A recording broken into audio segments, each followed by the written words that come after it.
Hello, my name is Karen Stathoplos, and today I'm going to be reading the beginning of a wonderful book by Margaret Atwood, The Blind Assassin. Ooh, she's written many thrilling books, and many people will probably know her because she wrote The Handmaid's Tale, which is on television. So just a little bit from the back of this book to explain the two things that I will be reading. The Blind Assassin opens with these simple, resonant words. 10 days after the war ended, my sister Laura drove her car off a bridge. They are spoken by Iris Chase Griffin, sole surviving descendant of a once rich and influential Ontario family whose terse account of her sister's death in 1945 is followed by an inquest report proclaiming the death accidental. But just as the reader settles into Laura's story, Atwood introduces a novel within a novel entitled The Blind Assassin. It's a science fiction story improvised by two unnamed lovers who meet in a dingy backstreet room. So there you have it. The Blind Assassin. 10 days after the war ended, my sister Laura drove a car off a bridge. The bridge was being repaired. She went right through the danger sign. The car fell 100 feet into the ravine, smashing through the treetops, feathery with new leaves, then burst into flames and rolled down into a shallow creek at the bottom. Chunks of the bridge fell on top of it. Nothing much was left of her but charred smithereens. I was informed of the accident by a policeman. The car was mine, and they traced the license. His tone was respectful. No doubt he recognized Richard's name. He said the tires may have caught on a streetcar track or the brakes may have failed, but he also felt bound to inform me that two witnesses, a retired lawyer and a bank teller, dependable people, had claimed to see the whole thing. They said Laura had turned the car sharply and deliberately and had plunged off the bridge with no more fuss than stepping off a curb. They'd noticed her hands on the wheel because of the white gloves she'd been wearing. It wasn't the brakes, I thought. She had her reasons, not that they were ever the same as anybody else's reasons. She was completely ruthless in that way. I suppose you want someone to identify her, I said. I'll come down as soon as I can. I could hear the calmness of my own voice as if from a distance. In reality, I could barely get the words out. My mouth was numb. My entire face was rigid with pain. I felt as if I'd been to the dentist. I was furious with Laura for what she'd done, but also with the policeman for implying that she'd done it. A hot wind was blowing around my head, the strands of my hair lifting and swirling in it like ink spilled in water. I'm afraid there will be an inquest, Mrs. Griffin, he said. Naturally, I said, but it was an accident. My sister was never a good driver. I could picture the smooth oval of Laura's face, her neatly pinned chignon, the dress she would have been wearing, a shirtwaist with a small rounded collar in a sober color, navy blue or steel gray or hospital corridor green, penitential colors, less like something she'd chosen to put on than like something she'd been locked up in. Her solemn half smile, the amazed lift of her eyebrows as if she were admiring the view. The white gloves, a Pontius Pilate gesture. She was washing her hands of me, of all of us.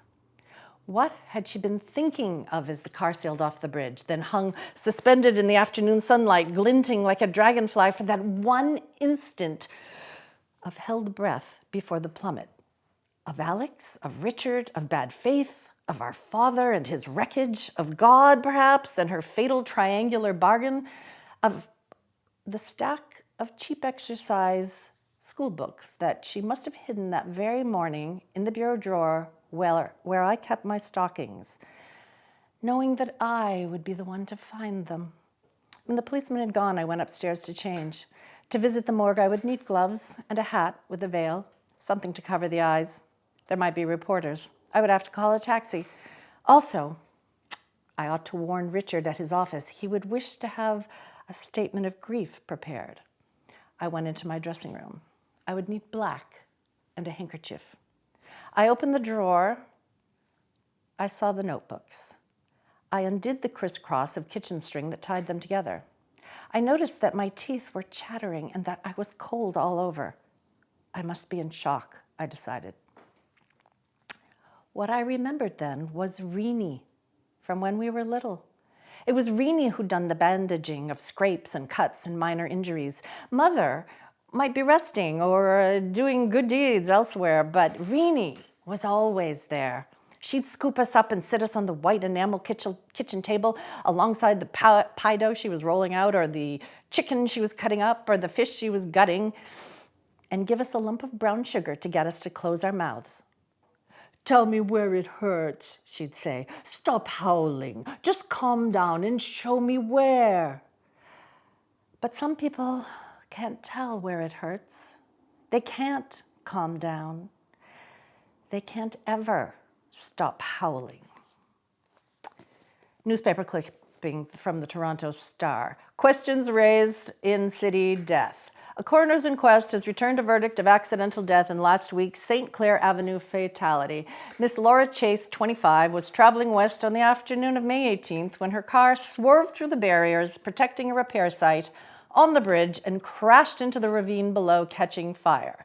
Miss Chase was killed instantly. Her sister, Mrs. Richard E. Griffin, wife of the prominent manufacturer, gave evidence that Miss Chase suffered from severe headaches affecting her vision.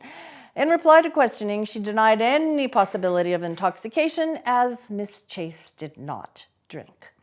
It was the police view that a tire caught in an exposed streetcar track was a contributing factor. Questions were raised as to the adequacy of safety precautions taken by the city, but after expert testimony by city engineer Gordon Perkins, these were dismissed. Chapter 1 of The Blind Assassin by Laura Chase. She has a single photograph of him. She tucked it into a brown envelope on which she'd written clippings and hid the envelope between the pages of perennials for the rock garden, where no one would ever think to look. She's preserved this photo carefully because it's almost all she has left of him. It's black and white, taken by one of those boxy, cumbersome flash cameras from before the war, with their accordion pleat nozzles and their well-made leather cases that look like muzzles, with straps and intricate buckles. The photo is of the two of them together, her and this man, on a picnic. Picnic is written on the back in pencil. Not his name or hers, just picnic. She knows the names. She doesn't need to write them down. They're sitting under a tree. It might have been an apple tree. She didn't notice the tree much at the time. She's wearing a white blouse with the sleeves rolled to the elbow and a wide skirt tucked around her knees. There must have been a breeze because of the way the shirt is blowing up against her. Or perhaps it wasn't blowing. Perhaps it was clinging. Perhaps it was hot. It was hot. Holding her hand over the picture, she can still feel the heat coming up from it, like the heat from a sun-warmed stone at midnight. The man is wearing a light-colored hat, angled down on his head and partially shading his face. His face appears to be more darkly tanned than hers. She's turned half towards him and smiling in a way she can't remember smiling at anyone else. She seems very young in the picture. Too young, though she hadn't considered herself too young at the time. He's smiling too, but he's holding up his hand as if to fend her off in play, or else to protect himself from the camera, from the person who must be there taking the picture, or else to protect himself from those in the future who might be looking at him, through this square lighted window of glazed paper, as if to protect himself from her, as if to protect her. In his outstretched, protecting hand, there's the stub end of a cigarette. She retrieves the brown envelope when she's alone and slides the photo out from among the newspaper clippings. She lays it flat on the table and stares down into it, as if she's peering into a well or pool, searching beyond her own reflection for something else, something she must have dropped or lost or out of reach, but still visible, shimmering like a jewel on sand.